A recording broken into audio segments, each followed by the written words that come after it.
Welcome. Whoa, it's so nerve-wracking. We're live here for our first ALC network operations support call. And I'm here today with most of the Heartwood ALC crew plus a Jen Gager to talk about crowdfunding and specifically the crowdfunding tool that we have on our platform. So I guess considering Anthony and Shelby are preoccupied and listening in, Lauren, shall you be our main person here to demonstrate with? Works for me. Cool. I think the best thing to do would be to have you screen share, if you can do that. I And bet I will click on you. There I am. I am now screen sharing. Going to web browser stuff or what? Yeah. So go to if you're not logged in already, then log into the ALC network to your network account. And yeah, and then jump into the Heartwood site. If you want to, just for context, if you want to go ahead and give, jump over to ALC Mosaic site, and we can. So for future viewers, today we're talking about this fundraising plugin that we have. The Heartwood crew is looking to do a crowdfunding campaign soon, and they're trying to decide between doing something simple on our platform versus doing something on like an Indiegogo or GoFundMe page where there's a larger kind of it's a known quantity for people when sharing a site like that. They've heard of that site, and there's there's more features built into how you can do it. What you're looking at here is a quick sorry. Yeah, back to the so this is just a page that we put together for ALC Mosaic's fundraising campaign for our future campus property. And what I did with this is because the plugin that we're going to look at today actually functions like a post, sort of like a blog post. So there's certain formatting structure to how it works in terms of its presentation that make it somewhat limiting in terms of how to put the page together and make it look a certain way. So what I did was made this separate page to kind of highlight the fundraiser itself. So this is just a normal new page on the site. And then if you scroll down a little bit there, Lauren, you can see this right there. The recent supporters is actually a feed coming from the fundraiser page or the fundraiser plugin. So this is just a little widget that was added to this page to kind of show updated information. But to actually get to the fundraiser page, you have to click on the contribute button above right there. And that will take you to this page, which actually shows the this is the fundraiser being displayed here. So the fundraising plugin is kind of like a blog, like I said. So as you can see, all the content there is formatted in the center like a blog post, and then it shows the tallying and the donation option to, there on the left. And so if you wanted to contribute, you'd put in an amount and hit support and go through the process. If you want to go ahead and just do that, you don't have to contribute right now, Lauren, but just to show people what it's going to look like. So then it just takes you straight to a PayPal checkout, and you would log into your own PayPal account, and you can pay with a PayPal balance or a credit card, and it all goes through PayPal. And so that's kind of the convenience of it, is you can set it up straight to your PayPal account for your school. We have if you're a 501c3, you can get PayPal to lower your fee rate to 2.2%. Hey, Jamie, you made it. Sweet. Hey guys, thanks.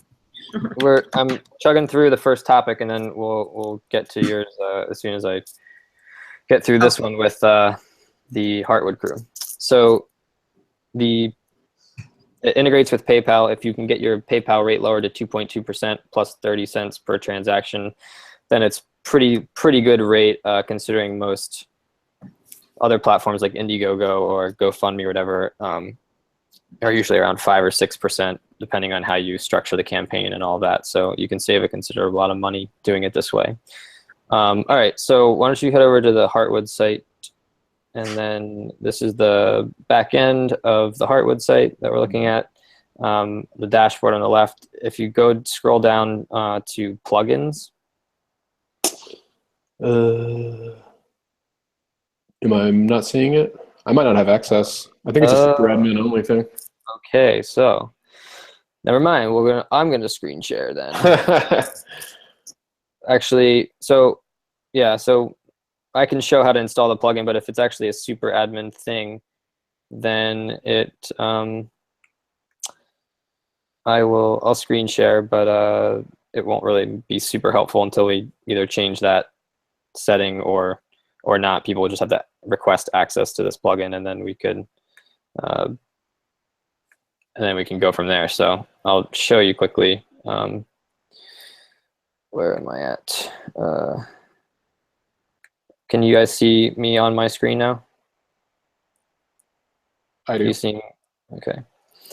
So, whoops, not there. I'm gonna go to the Heartwood site.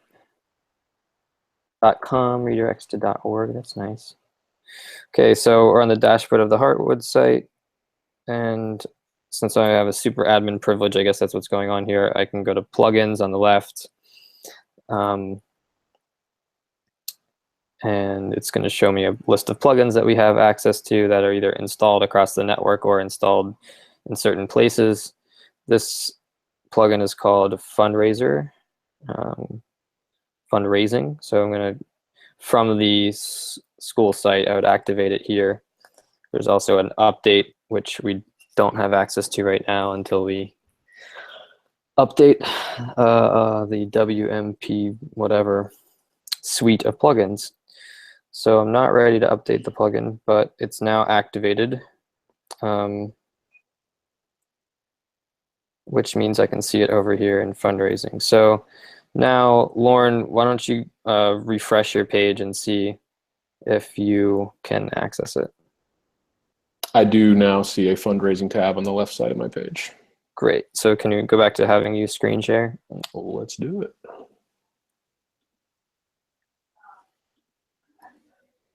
All right. Cool. Fundraising. See it? Yep. So then you can go ahead and click New Fundraiser. New fundraiser. Yeah, so it's pretty simple. You click New Fundraiser. You call it what you want to call it. You enter everything in that post information in that area in there is the content for the fundraiser. That's what's going to go on the page you saw on the Mosaic site, not the first one, but the second one. So it would be kind of structured like a blog post. Yeah, so you got a permalink already? Yeah, Yep. It looks just like editing a post. You could looks like you could add a form in that, which would be potentially useful if you needed to communicate with people during the fundraiser. So go ahead and publish it just to get something going here. Then if you go over to all fundraisers, if it's published, then you can at least see it show up. Okay. And there it is. Right. So then over on the left, try going to settings. Ah. Okay, so this is where you'd set up payments. You have certain settings about the formatting of things.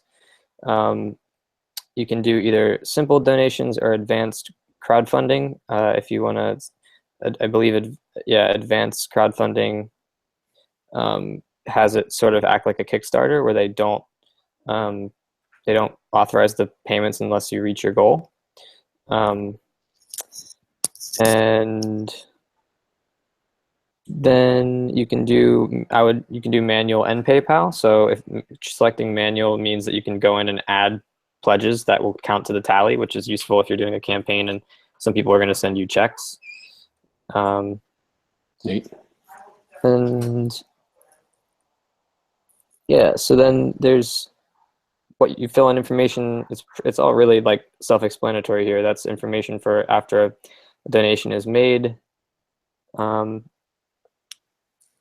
Then you just have to do some basic configuration with your PayPal account, which is really simple. It's like what the email address is associated, the account, and the checkout header. So it will just send people to a page where they can donate to your account. If you go to pledges, or actually go to the top, there might be a couple other sections for presentation. You can do some things with just customizing the way it's going to look, what things are called, checkout presentation, all that. Should even be some custom CSS options there at the bottom. So that's how I was able to get mine to just be like a light gray color. There's a couple different templates that are like the way stylized templates that you can start with and then customize CSS from there, which shouldn't be any trouble for you, Lauren. Is it easy to like test these things without spending money? Yeah, I mean, well, you could donate $1 or whatever, but really the payment, like setting up the payment part is really pretty simple. I was really pleased and surprised with how simple it is. You go up a little bit to the top, see what else is there. Permissions and other. Click on those real quick just so I can make sure I cover anything that's super important. I'm not sure what's there. Okay, so you can add certain roles to do permissions with it, but I really wouldn't mess with that. That's kind of overcomplicating things. Yeah, so you can just set up permanent links, and then if you go down to pledges on the left under fundraising, so there's no pledges there. You could add pledges. Try getting started. There's one place I want to allow us to do a new pledge. Yeah, go ahead and try to get started. Did getting started? Yeah, so this is really just kind of a tutorial. You can read through it to see all the different features and how that's explained. There's a place, it must be in the main editing view of the specific fundraiser, where you can decide if you want to do, it's probably at the bottom actually, you can set like donation levels with perks, sort of like how Indiegogo does it. So if you want to have the kind of thing where it's like, give us $100 and we'll send you a book and a t-shirt and a picture of smiling children, you can set that up and do all kinds of different donation levels as well, or you can just not use that feature and keep it simple. So I think go into fundraisers and then go back into editing the one sample one that you started.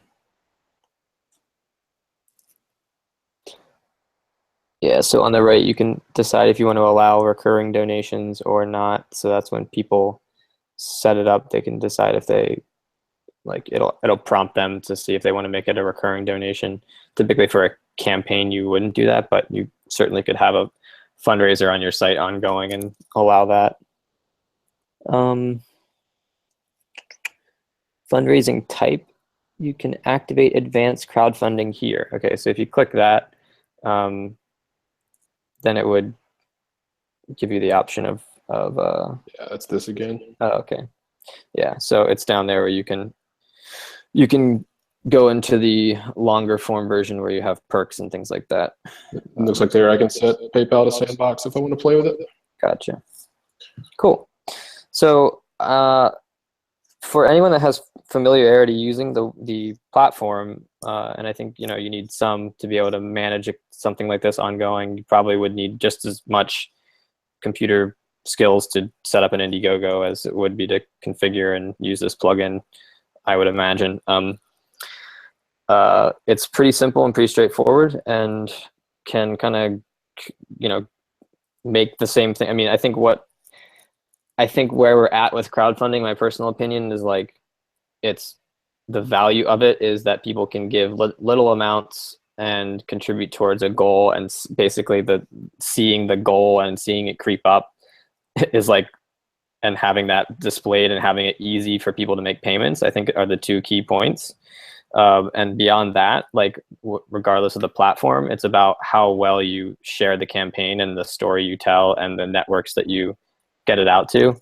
And so I don't think there's a whole lot of value in having it on a platform that's going to cost more. You're not going to, my feeling is like people aren't going to just jump on Indiegogo and randomly donate to your campaign. They're going to donate because they know someone, they know the school, or they know someone at the school, or they know someone connected to the community, or they saw your intentional Facebook post about it and it was gripping. So none of that really relates to which platform it's on, though I do think you want to make like a pretty page that is attractive to look at. So that can be done here as well. So tell me one more time, Thomas, why did you make this separate page? So I tried for a few hours to, so the like I said, if you go to the contribute page and you go to that, when you publish your fundraiser, it's going to look something like this, depending on whether you choose to put the widget, the display thing on the left or the right, or whatever. You can kind of play with that, but it has all the, if you scroll down, all that content there on the right is going to be structured in that kind of narrow column, like a blog post. Mm-hmm. And I could not find any other way to change that because the whole page is structured as in the same kind of HTML structure as a post. And so you can't actually use you can't add a banner or different columns like you can with the page building function. And so it's possible it's possible that the HTML, you could just grab the parts of this if you were a wizard with this stuff and grab the features you wanted to and do it, but I couldn't even find a way to get just the display in a widget to put into a regular page. So you just didn't like how it looked. You wanted this bigger. Prettier. Yeah, I wanted to be able to do a page that would have like a full banner image like that, or several of them, and like with pictures highlight what it is we are raising money about, and then the kind of thing you'd scroll down and like read a little bit of a story about the campaign. Yep. And to put all that content on the same page as the fundraiser looked really bad because it was all scrunched together. And so that's what we did here, is just make this page and then have lots of different calls to action to link to the fundraiser itself. Yeah. So that would be my suggestion if you're going to use this platform. But are there any like technical, or I mean, I know you probably will run into some technical things as you go through the process, but from Heartwood people, do you have any questions about the idea in general? I'm good technically. And I definitely want to hear from Shelby and or Anthony about the more general fundraising goals, and I'm assuming they have some chime-in stuff about that. Yeah. Well, I don't know if Anthony does, but right now we're in the place of batting around the idea of whether or not we're going through Kickstarter or Indiegogo or with the simplified form. I've been heeding your advice, Thomas, and just kind of sharing it with the people that have a stake in that game, and so we're just at the point of waiting for everybody to chime in and agree on what platform we're going to use. I've done a couple of them, and the fees are very hard to let go of once you raise your money and you realize how much they are. That 9% for Indiegogo is crazy. So I like this a lot. I like the simplicity of it, and I do agree that you don't, unless you have someone shepherding you at a high end and they can flag and feature your campaign and get some random likes or random donations that way, you really don't have any more going for you on those campaigns than you would just reaching out to friends and family that know what we've been up to all summer. So I think we'll be able to come to a decision here pretty soon. Our goal is to raise well, we've been talking about somewhere in the $30,000 range, but we are having some slowness associated with our reconstruction and our what do you call it? Our for the space, and so we were going to structure our ask around scholarships and around the refurbishing of the space, and because that was the thing that we had quickest access to in terms of the heartstrings. But because of the slowness of that right now, we're kind of in a wait and see mode. I know Catherine was going to go in and take some pictures of the painting and that kind of thing, but we have a board meeting this Sunday, so I think we'll be able to get closer to what we're actually supposed to be launching on October 15th. We may push it out. We fundraising team had agreed to do a 60-day term to raise that amount of money, and I know a lot of people feel like it's maybe too much money. I don't know the benefit of not asking for what you need if you get it no matter what.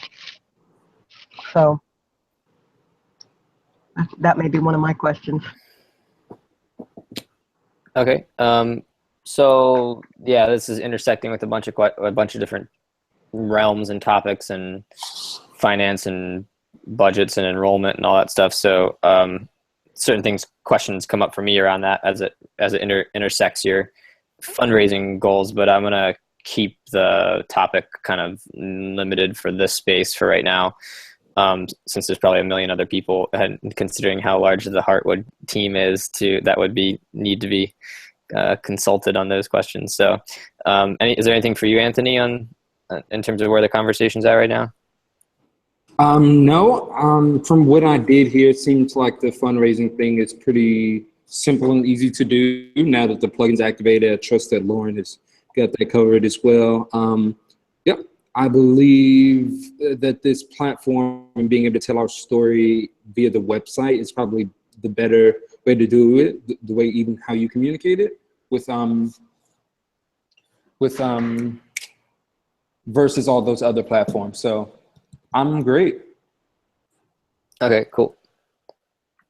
All right, well, let's go ahead and shift over. Can I just ask Lauren a quick question?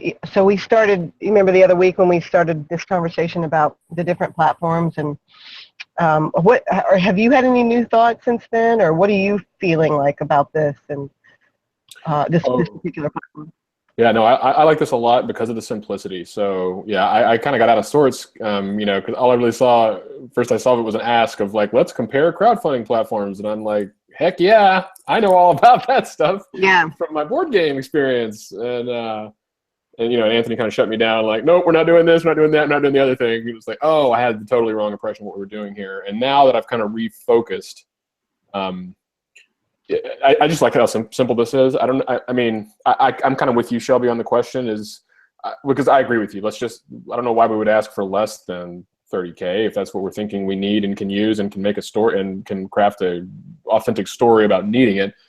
That sounds great. And yeah, I don't know what, so I would, that's my open question too, is kind of, do we need any, like, I guess, I like said, I've got this book on crowdfunding and everything. It's like, some of it's still going to be relevant to us, even though we're not using Kickstarter and not doing the official thing. So I just don't know what's in it or what we should know, what we don't know, we need to know, but it's going to come down to us getting the word out to the right people. And so that's kind of, I think we need that plan for how we roll this out and get the word out on day 1 or whatever, or day -10, right? Like, so, because you want to come out looking good as well. Those are the questions that are going to be universal no matter which platform we use. So I feel like if we can get those stories on lock, I'll actually feel great about simply doing this. I mean, it seems like wow, I can't believe we're not using Kickstarter. We're just going to use PayPal? Seriously? It's like, no, it's great. I mean, more people must have a PayPal account than have a Kickstarter account. So it's already got a better target audience, or whatever you want to call it. I don't know. I feel good. I like this a lot. It's easy. We have a lot of concern too, Thomas, about burnout, about, if we were like really running a top-notch Kickstarter with tiers and all this stuff, I mean, that's a full-time person, people pay, it's not unheard of people pay $5,000 for a video just to raise $15,000, stuff like that, or do an Indiegogo for a video so they can do a Kickstarter. I mean, insanity.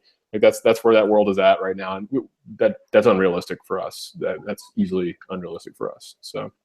Yeah. I think good Kickstarters work because it's actually like a product or a thing some sort of tangible thing that people don't have to know you as the person running the Kickstarter to be excited about it, because it's a thing that you're giving. My sense, or you're making for them or producing. my sense is that unless you guys had a very particular creative idea around something that the school or the kids or the community would be making or producing that's valuable to like anyone that doesn't really even know or care about your community or self-directed education in general, unless you find some creative route to go that way, you're basically doing the, hey, this is a worthy cause, don't you think? Please send us money route. And in that case, like, I think it actually has a lot less to do with the kind of perks that you offer. Like you could put a lot of time and energy into that, and people are going to give not because of the t-shirt or the student art or something. They're going to, you know, that might be a nice bonus, and it might be worth thinking about some ways to make that, and, you know, make that appealing. But I also know it can become really labor intensive very quickly. And it's kind of like the thing. So like I think we should move on to Jamie soon, but I'll just say, with our campaign recently, we had the, you know, we're doing this crowdfunding thing, obviously, but it's really just a sharing on social media and calling your relatives kind of thing is what it is. And there's just a website you can send them and where they can make the transaction that way if they'd like. But that we talked to the kids about fundraising at the school, and what was so great about what they ended up doing with the whole jalapeno challenge thing was that it didn't require the like amount of labor and money to do a big sale or like a school carnival or one of these big productions or something where you're going to put a lot of time in, a lot of energy, even money up front, and, you know, you're going to get back $500 or something like that if it's really successful. And so it's a challenging thing, and it's also challenging to keep going to the well of like, you know, generous people in your life that care about what you're doing to get money for things. So it's I think it's something that you gotta get people energetically aligned on what you're doing so that it won't feel draining and taxing, that like people, whatever it is you're doing, people can get excited about it on some level so that your energy can stay strong through the process. Otherwise it like you're not really inspiring too many people. I do have a quickie thought. I also do too whenever you're done. Yeah. A big part of Kickstarter is that even if it fails, you still have access to the emails of everyone who pledged, and if you do multiple Kickstarters, you're building that audience over time, that the next one is bigger and the next one is bigger and all that stuff. Do we have that access? Do we have access to who's actually donated at the end of the day? Is this something we can snowball, you know, every year and, you know, have a list to start with next year and that kind of thing? Is that possible, Thomas, through this plugin? Yeah, well, I mean, typically they have to log into PayPal to make the transaction. So most people have a PayPal account, or they can make one very quickly. I think you can actually even make a credit card transaction without a PayPal account, just through the PayPal interface.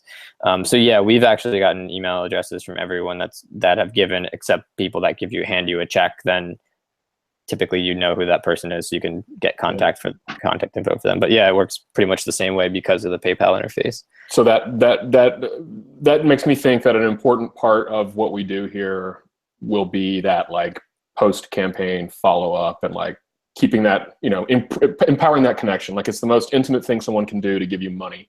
Let's make sure we treat them correctly as a result, make them happy with us, you know, re-engage them later, that kind of thing. So that's my only thought of a way that we could, you know, make sure we get all the value here, and the value isn't just the money one time. Mm-hmm. Shelby, what'd you have?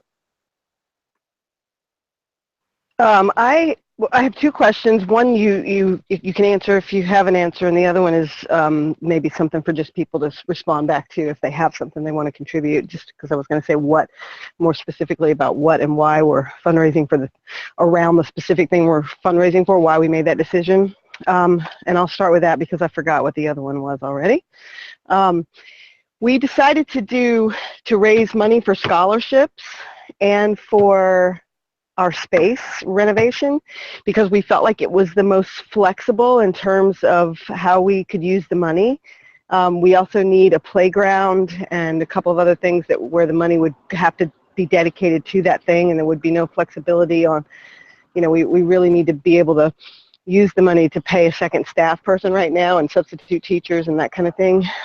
So scholarships, I know Catherine has a little bit of a handle on how to structure the scholarship situation based on a conversation that she had with Thomas so that it makes the most sense for cash flow. But I'm just mentioning that because I thought if anybody had any comments on that, I'd love to hear. And then the space renovation, obviously we can have some heartstringy things attached to that too, because we will have actual photographs of our before and after, because that's what we're in the midst of right now. But the flexibility with the money was the most important thing. So, let's see, I can't remember what else I was going to say, but I might chime in if I do. I'd have to talk to Catherine to know a little bit more specifically what you're referring to in terms of the structure. I mean, I have an idea, but in terms of what you're actually looking for comment on around the structuring of the fundraising for scholarships or whatever. In terms of cash flow, I know that another major benefit I think of doing it through this platform is the money, when something's donated, unless you're doing the advanced, like, got to reach the goal until it charges the people. Unless you're doing that structure, as soon as the donation is made, it's processed, it's in your PayPal account. So you would have access to the money that you're raising virtually immediately. Whereas if you do Indiegogo, like we did a fiscal sponsorship for Endor Indiegogo a year or so ago, and I think it took like 6 to 8 weeks after the campaign ended before a check was received. So I mean, it can be quite a process to actually get your money then. It's possible that that's improved in the past year, but it's tough to be like directly in your PayPal account. It's tough to be any quicker than that. So is that good for now, Shelby? And we got 15 minutes, and I know that Jamie's topic is actually is a good one for an audience as well. Yeah, that's great. I was going to ask something about the challenge and the kids when they came up with it, but I can ask you guys separately and about that. Okay. Cool. Yeah, we can talk about that. If you guys are staying on the call, whoever needs to leave can leave. But if you stay on the call, you can end the broadcast after Jamie's and chat a little bit more. Cool. Okay. All right. Cool. Lauren, if you got a jet, I wasn't sure if you're. Okay. Cool. All right. Great. So Jamie, you're on. Why don't you set the stage for us with context, and then we'll go from there. Great. Thank you, Thomas.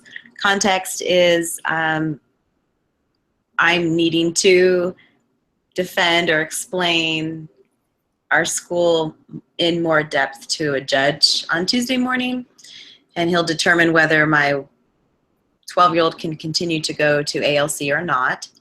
And some of his questions I'd already answered in court, but they pertain to curriculum and diploma, and I'm just paying special attention to what he was concerned about and wanting to address him. And so honestly, it's a question I wanted to get to the bottom of and understand more fully for personally as well, and being a facilitator is mostly the diploma issue.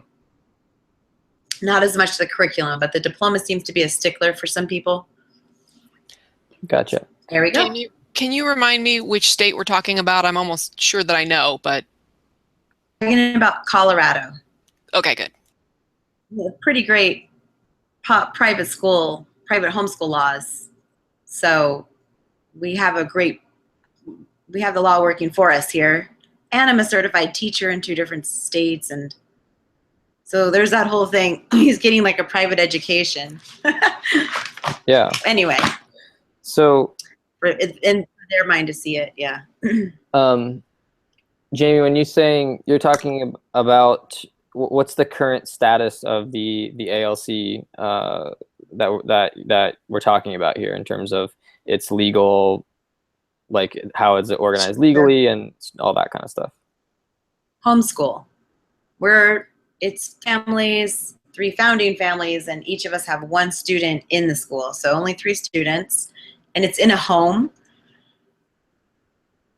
which is another issue they kind of had with it. But our intention is to start small and build this community of 3 families together first before inviting people in.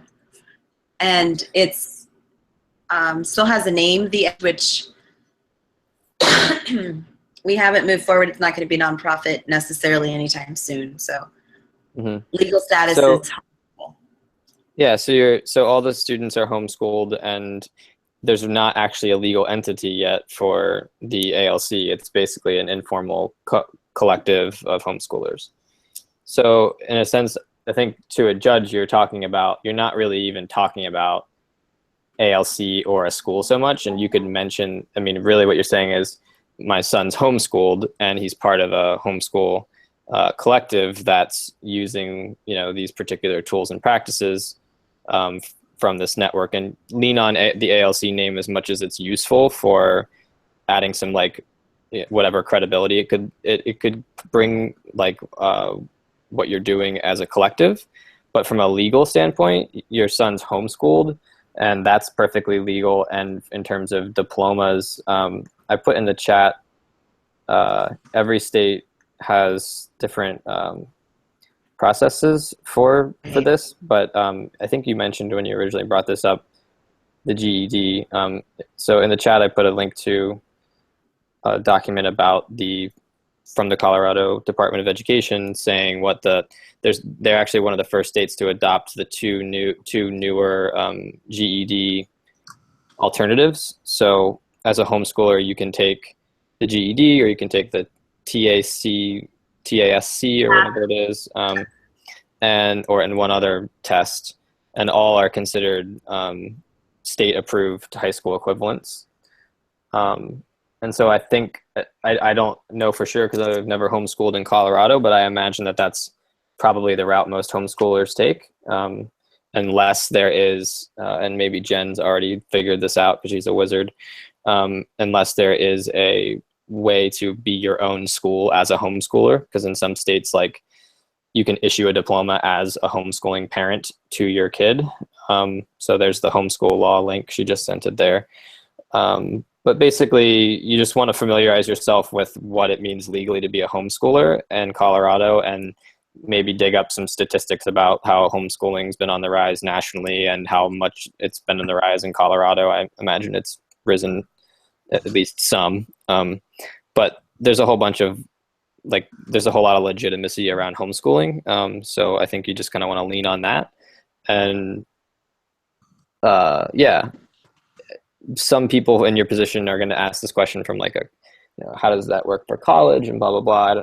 Are any of those questions coming up, or is it mostly just needing a judge that needs to know the law better than he does? some of it is concerns around, and me wanting to be more adept at answering, which thank you so much for the resources. The other thing is I told him about the possibility of getting a GED before graduating and taking college courses earlier. But he stopped me with GED and was like, do you know the difference between a diploma and a GED? And that's a whole nother, I don't know what to say other than personal experience of most brilliant people I know have GEDs. I mean, yeah, I could probably help dig up a couple articles. I know we've had some of these on our sites in the past, if not now. Whether it's been the president of Harvard admissions or Stanford, there's been tons and tons of places in which it's been documented that really elite schools, what's considered an elite, private college, they actually specifically look for homeschoolers and unschoolers and the like in their applications. More and more colleges are phasing out the requirement for SAT and other standard stuff. And so people think that the GED, I think the GED had a very a stigma for a long time. It was very much associated with you dropped out, and so you couldn't pass high school, so you got a GED. But there's more than just the GED, as we mentioned earlier now, and it's become much more kind of acceptable that GED is, or something is what you do to meet the basic state requirements while you're actually doing something more significant with your time. So I don't there's a million different ways to articulate that will land for the right people. But I think the best thing to do is to show the trends and the different articles that describe the trends in colleges moving away from standards as their main form of like determining applicants, especially the more like the quote better colleges, and being much more interested in people coming from different backgrounds, homeschooling being pretty widely accepted. Jamie, I'd also like to chime in if you don't mind.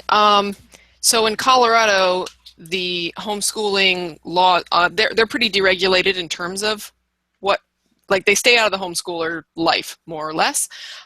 So if the judge asked me that question, do you know the difference between a GED and a diploma? I would say, well, the GED is a test that you pass and you get a certificate when it's over that indicates that you have the equivalent knowledge of a high school degree. But a diploma is a certificate issued by an authoritative body stating that you have passed a particular curriculum of their design. So a homeschool parent who has determined that their homeschool student has achieved success in the curriculum of their design can issue a diploma. You can get them at OfficeMax. You can print them off the internet. I mean, that's the point, is that a diploma, while it sounds great and usually has shiny foil on it, is issuable by any authoritative body. And as a homeschool parent, you are the authoritative body. Great. I think you're muted, Jamie, or we can't hear you. I think I'm mouthing thank you. I didn't want to take time speaking. I just feel really grateful, Jen. Thank you. And Thomas, both of you. Yeah, thanks, Jen. Yeah. I kind of link bombed over there on the right side, with the last one being the homeschool FAQ is very, it's very straightforward and written in plain English. And I love the Colorado Department of Education because they're basically like, yep, there is no state diploma. A district diploma comes from the district. If you're a homeschooler, it comes from you. It says specifically, a parent or guardian can purchase a diploma at an office supply store or make a diploma on a computer to present at the completion of the program. So there is no question here. That comes right from the Department of Education that a homeschool parent can issue a diploma. And whether or not it's up to the parent at that point and the student, whether or not they want to pursue a GED in addition to this diploma.